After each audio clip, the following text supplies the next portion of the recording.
for an amicable return of the eastern provinces into the Roman fold. Aurelian wanted to reunify the empire.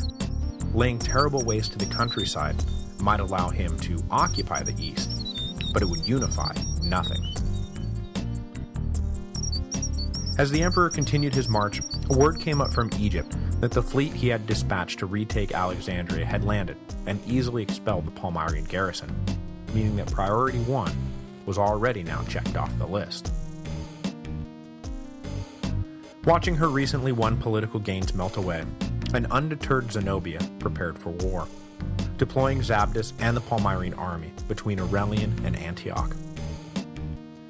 Now, the Palmyrene army, especially the cataphracts, their much vaunted armored cavalry, was a force to be reckoned with in any situation. But fighting on their home turf against legionaries not used to combat in the heat of the desert appeared to make them invincible. But Aurelian was a master strategist and tactician, and he had a plan to defeat the Palmyrenes, and troops who were disciplined enough to pull it off.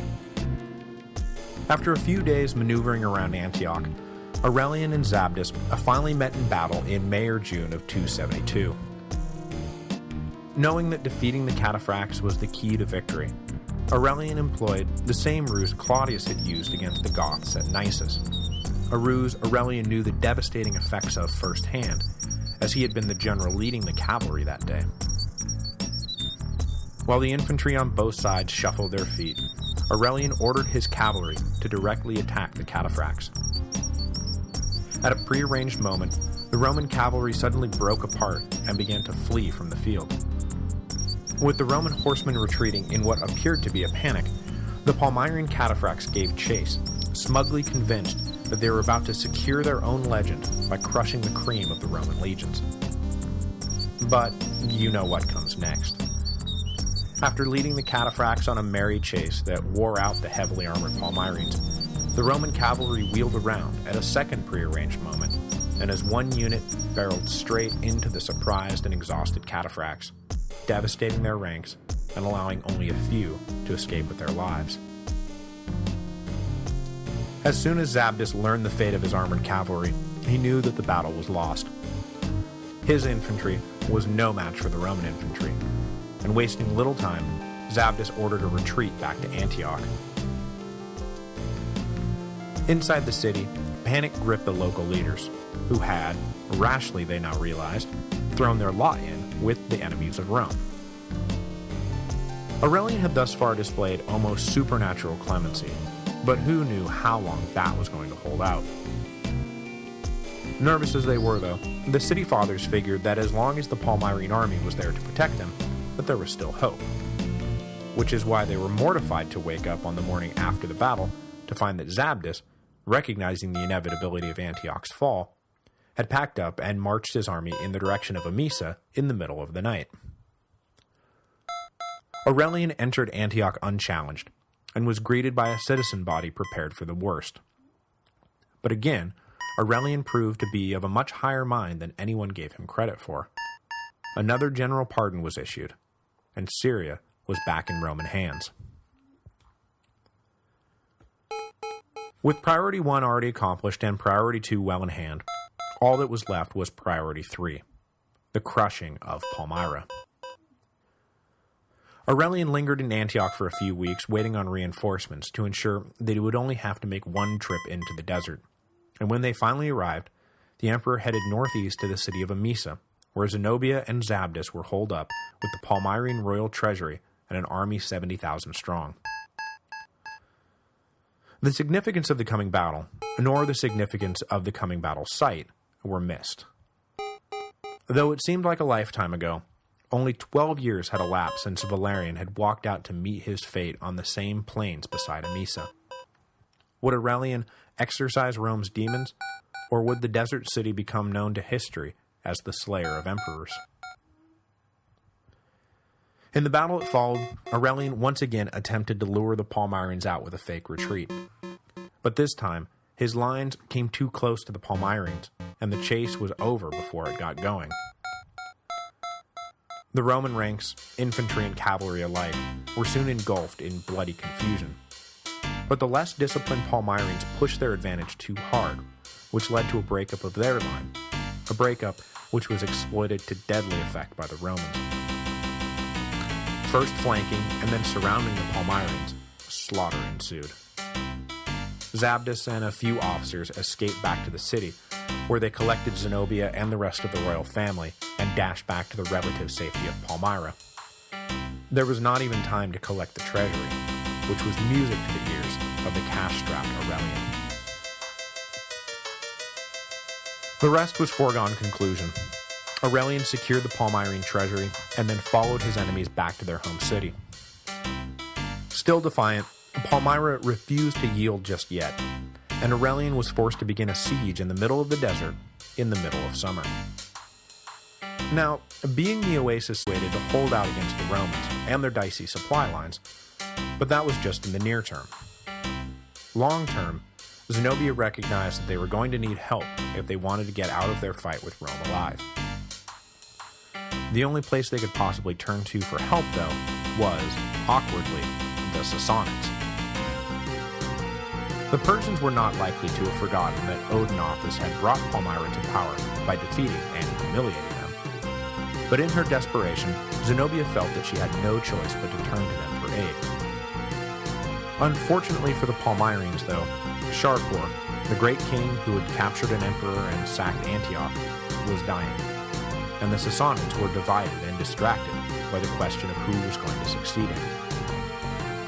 Under different circumstances, the Persians might have decided to go to war for Palmyra, but right now, it was out of the question. Zenobia, though, could not afford to take no for an answer, so she decided to risk everything by traveling to the Sassanid capital and making her case in person. By risking everything, though, she wound up losing everything. Aurelian was alerted to the fact that the queen had slipped out of the city and was heading east. A Roman cavalry detachment quickly caught up and overtook the Palmyrines, and Zenobia, the eastern queen who very nearly made herself the equal of a Roman emperor, was now his prisoner. The rank and file of the legions clamored for her death, but Aurelian would have none of it. After a generation of bad news, Aurelian was finally putting together a record the Romans could celebrate, and he planned to let them celebrate his victories with a good old-fashioned triumph. And what was a triumph without Rome's enemies marched through the streets of the Eternal City in chains? Back inside Palmyra, news of the Queen's capture sparked a brief fight between moderates and diehards about whether to capitulate. The war-weary moderates quickly suppressed the diehards, and the gates of the city were opened. As he had done for the entirety of his eastern campaign, Aurelian showed restraint when dealing with the citizens of Palmyra, announcing that there would be no bloody reprisals for their breach of faith. Unlike the cities of the empire proper, though, this time, Aurelian allowed his men, who had thus far been denied any real spoils, a nice, organized sacking of the rich oasis city in the desert. And of course, the Palmyrene High Command could not be treated as lightly as the leaders of Antioch or Tyana. After a brief public trial, the leaders of Palmyra, including Zabdas, were put to death. The fate of Vabalithus is unknown, though by one account he's going to die on the trip to Rome.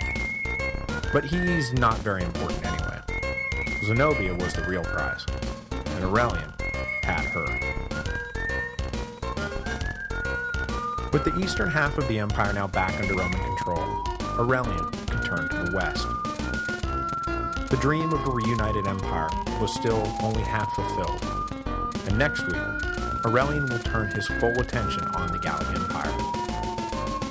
The death of Postumus had left the western provinces without a strong leader, and Aurelian reckoned that capturing Gaul would be a whole lot easier than recapturing Syria.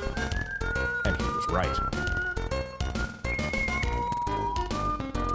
I want to close this week by letting you all know that The History of Rome has apparently been nominated for a podcast award. We are in the running for Best Educational Podcast of 2010, and the award will be decided by an internet vote.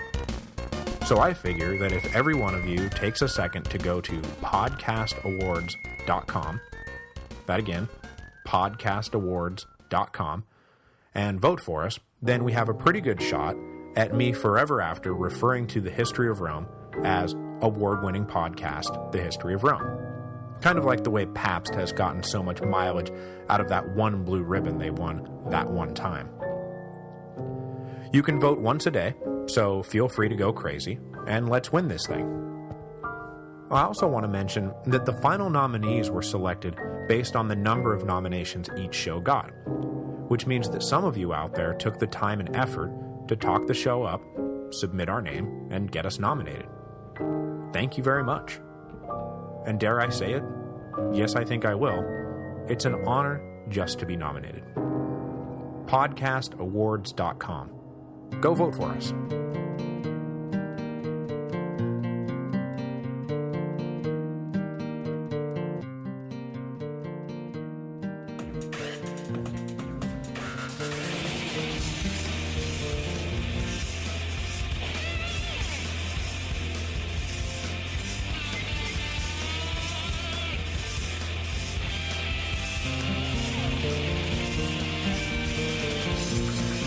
Hello, and welcome to the History of Rome, episode 119, Restitutor Orbis. After a grueling march across the empire and an even more grueling summer campaign in the desert, Aurelian finally defeated Palmyra and captured Queen Zenobia in late 272 AD. Under different circumstances, a victory of this magnitude might have earned the emperor a rest from his labors, but no such luck.